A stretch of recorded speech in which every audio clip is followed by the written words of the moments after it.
Boa tarde, senador. Boa tarde. Senador, como o senhor avalia o depoimento do empresário Luciano Hang até o momento? Como o senhor avalia esse depoimento? Foi um depoimento importante, um depoimento muito firme, muito transparente. Embora o relator e a oposição tente o tempo todo construir ali narrativas, né? Porque eles não fazem questionamentos. Eles criam uma narrativa, uma tese, e aí fazem uma pergunta genérica para tentar fazer com que a fala do depoente confirme aquilo que eles estão apresentando. Eles não querem investigar. Eles já têm as preconcepções, já têm a visão deles com relação a tudo, acham que são os pais da ciência e que todos que pensam diferente são negacionistas, são charlatões, são pessoas que não merecem respeito. Hoje, um empresário brasileiro, um empresário de sucesso, que acredita no Brasil, que trabalha para o Brasil dar certo e que tem opiniões fortes, veio à CPI. E diferente de outros dias, eles não conseguiram calar a voz do Luciano Hang. Ele falou o que pensa e não ficou tergiversando sobre as opiniões que deu e até sobre os equívocos que teve em algum momento. Numa pandemia como essa, governos acertam e erram, pessoas acertam e erram. É um fato inusitado, mas é alguém que trabalha para o Brasil dar certo. Tentou, como empresário, mobilizar outros, Brasil afora, para comprar vacina e fazer a doação. Doou oxigênio lá para o estado do Amazonas quando teve o pico da crise. Tenta ajudar o tempo todo. E aqui é tratado como se fosse alguém que fosse criminoso. Eu perguntei a ele se ele vendeu respiradores para o consórcio Nordeste, recebeu e não entregou, porque para ser tratado com tamanha hostilidade como ele foi, só sendo alguém que cometeu um crime. Qual o crime que ele cometeu? É de ser brasileiro, acreditar no Brasil e gostar do presidente da República? Porque o que parece, a motivação que o trouxe aqui foi o fato dele defender o presidente da República. Não cometeu crime nenhum, mas enquanto isso, quem cometeu crime, desviou recursos, corrupção ativa, corrupção passiva, organização criminosa, esses estão desfilando. A CPI trata bandidos como heróis e pessoas decentes deste país hostilizam, maltratam, ofendem até a memória da mãe que já partiu. Foi o que fizeram hoje. Até prontuário médico agora, a CPI está revelando o que viola, inclusive, o sigilo do ato médico.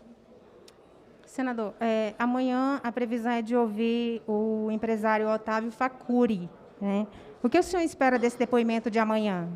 Bom, é um depoimento, eu até conversei com o presidente Omar sobre isso, é um depoimento que eu não sei onde começa e onde termina, porque pelo que temos de informação até agora, não há nenhum fato concreto que vincule ele à venda de equipamentos, venda de testes, crimes, não.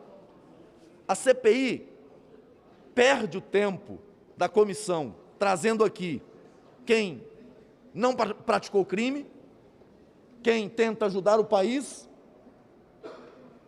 e deixa de convocar aqui quem fraudou o país, quem desviou recurso, quem cometeu crimes. É um absurdo. O depoimento de amanhã, eu confesso que, pelo que temos de informação, a não ser que o G7 tenha informações que não estão em poder dos demais senadores, me parece uma perda de tempo. Mais um palco para a disseminação de narrativas. Obrigada. Começou a responder aqui, senador, em relação à documentação, havia uma dúvida se houve uma alteração no atestado de óbito. Ficou muito claro isso? Houve um erro do plantonista ou era uma ideia, um objetivo de alterar realmente esse documento final? É quase insano o que a oposição fez na CPI hoje. Porque Imagine o seguinte, a pessoa tem a mãe doente. Ele vai para as redes sociais e diz, olha, minha mãe está com Covid, está hospitalizada, está se tratando, busca suporte médico, primeiro em casa, depois interna, e está nas redes sociais dizendo que ela está com Covid. Aí quando sai o laudo médico, com a causa mortis, coloca lá outra coisa. Depois o próprio hospital refaz e consta a causa mortis, a Covid. Assim, qual o interesse de um filho que foi para as redes sociais dizer que a mãe estava com Covid, de camuflar, de adulterar, de negar esse fato? É de uma maldade tão grande que não dá para entender que isso tenha partido de pessoas que estão naquela CPI na condição de representantes da sociedade. Isso é perverso.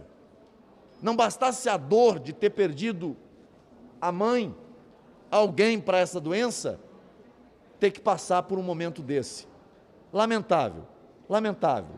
Mas o fato, e isso já, a CPI já tinha essas informações, é que realmente no momento da morte, a informação que chegou é que tinha lá um plantonista que lançou uma informação e que depois foi corrigida. Qual é o problema disso? Querem criar crime onde não tem crime.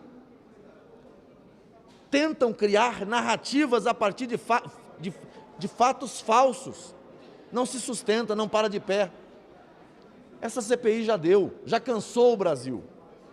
Sabe, uma CPI que não se presta a investigar corrupção, que não se presta a investigar o que aconteceu com os bilhões de reais encaminhados aos estados e municípios e com provas de corrupção levantadas pela Polícia Federal, pela CGU, pelo Ministério Público Federal, presta para quê?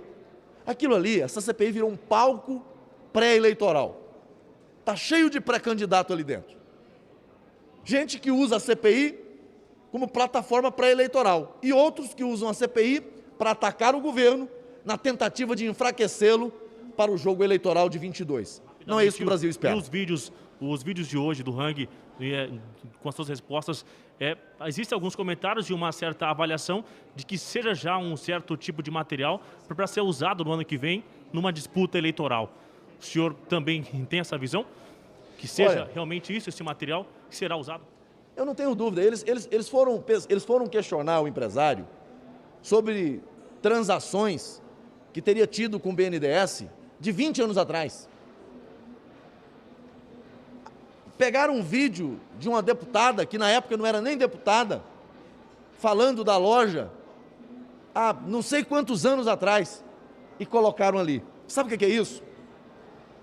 Essa CPI tem muitas pessoas ali, eu fico triste por isso, que parece não gostar do setor privado, parece não gostar de quem gera emprego e renda para o país.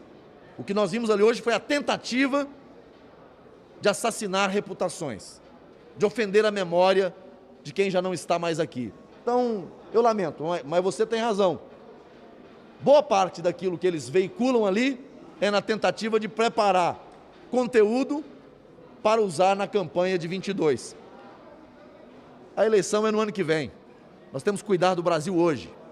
Cuidar das pessoas que estão sofrendo, a pandemia ainda não terminou e essa CPI, nesse momento, do jeito que está indo, presta um desserviço ao país. Obrigado, senador. Obrigado, gente. Igor Damasceno, da Rede de Notícias Regional. Senador, a morte da dona Regina Hang, usada como exemplo aqui de alguém que fez o tratamento precoce, foi uma estratégia da oposição de usar um pouco da comoção, do emocionalismo, para tentar abater ainda mais a imagem do presidente, na visão do senhor? Olha, na falta de provas, na falta de argumentos técnicos, na falta de evidências, a CPI constrói narrativas. E aí a pergunta que fica é, para os falsos arautos da ciência, qual é o medicamento hoje registrado na Anvisa ou em outra agência mundo afora que é destinado à Covid-19? Não há. Até o ano passado, até o final do ano passado, nós não tínhamos sequer vacina. Mas muitos ali defendiam que o paciente ficasse em casa até o momento que já não tivesse mais condições de respirar, e aí então procure o hospital. Quando o paciente procura o médico, seja ele o médico que for, a obrigação do médico é atender o paciente, é prestar auxílio ao paciente, oferecer o que tem ao paciente. Se tem medicamento com prescrição para aquela CID, para aquela doença, vai prescrever. Se não tem, é dentro da sua experiência, é dentro da sua clínica médica, oferecer aquilo que o seu conhecimento recomenda. É o chamado protocolo off-label, que sempre foi utilizado no mundo inteiro, mas que na pandemia está sendo criminalizado.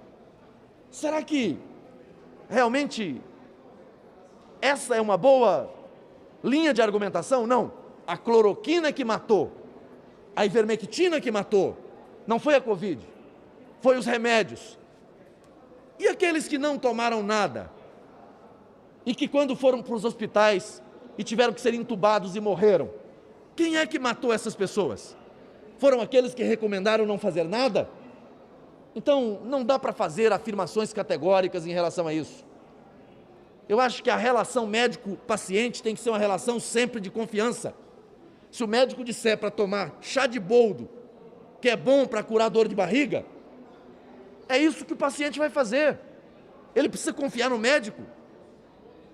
Agora, eu não gostaria de ouvir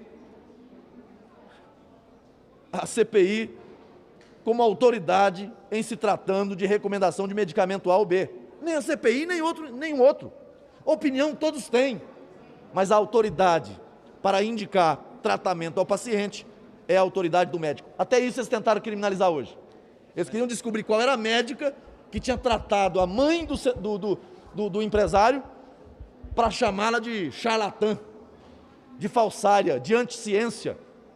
A que ponto que nós chegamos? Não dá para aceitar isso. Mas, senador, uma outra dúvida é em relação ao depoimento de Bruna Morato, ela falando que muitos pacientes da Prevent não sabiam que estavam tomando o kit Covid, tomavam medicamento sem saber qual era. Qual é a opinião do senhor em relação a isso? Bom, isso é o que ela disse, né? Ela é testemunha? A CPI inovou. A persecução penal agora vai ser diferente no Brasil. Polícia, Ministério Público, juiz. A partir de agora é o advogado que vai prestar depoimento. No dia que Fernandinho Beiramar tiver que dar depoimento, não vai ser ele não. Vai ser o advogado dele. Porque é o que fizeram ontem. Ao invés dos médicos virem à CPI prestar depoimentos, não, mandaram a advogada. Mas que não tinha procuração e que nem sequer declinava o nome de quem ela estava representando. Então, não dá para levar a sério uma CPI que trabalha com esse nível de informação. Boa tarde, senador. Berenice Leite, do Jornal da Cidade Online. Bom, no dia de hoje, nós perdemos boa parte do nosso tempo assistindo vídeos de 2017 e 2018 que tratam sobre eleições. Um deles, inclusive, o senador que o exibiu, diz que Luciano Hang estava tentando intimidar seus funcionários para que votassem no presidente Jair Bolsonaro. A minha pergunta é, o que isso tem a ver com a pandemia, já que estamos falando da CPI da pandemia? Essa sua pergunta nos remete àquilo que eu estou denunciando desde o começo. A CPI sendo utilizada por motivação meramente pré-eleitoral. O tempo todo, os atores da CPI atuam não com olho nas investigações, porque não querem investigar, mas com olho no jogo eleitoral. Veja, até parece que o empresário colocou uma câmera e foi filmar o funcionário lá no encontro com a urna, no momento ápice da democracia, na hora do voto. O voto não é mais secreto. Eu até fiquei preocupado com a CPI hoje. O voto não é mais secreto. O empresário consegue monitorar em quem que o funcionário vai votar. Agora, ele disse lá e repetiu hoje aqui, se a esquerda voltar ao poder, o investidor pisa no freio, porque não confia. Qual é o crime em um brasileiro que tem opinião? Tem pessoas que gostam do meu trabalho, tem pessoas que não gostam. Tem pessoas que gostam da minha opinião, tem pessoas que não gostam. Tem pessoas que votam em mim, tem pessoas que não votam. E daí? é da democracia.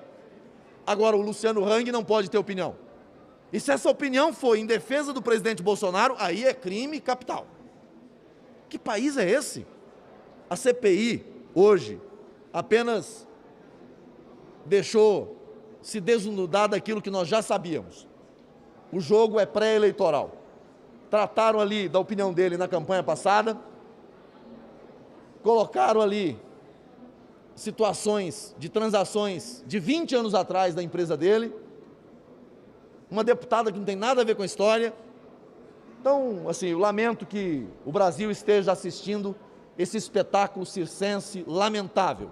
Eu gostaria que a CPI estivesse apurando aquilo que aconteceu no consórcio Nordeste, os milhões desviados, o que aconteceu no Amazonas, porque engana-se quem pensa que houve investigação, porque não houve. Quem fez o dever de casa lá foi a Polícia Federal. A sorte é que, enquanto a CPI se nega a investigar, a Polícia Federal está investigando, o Ministério Público está apurando e o Judiciário está julgando. Porque se dependesse dessa CPI, ela nasceu cheirando a pizza e está sendo sepultada como pizza no que toca à investigação dos estados e municípios. O foco aqui é apenas no governo federal. É o jogo pré-eleitoral que nós estamos denunciando desde o começo. Obrigado, gente.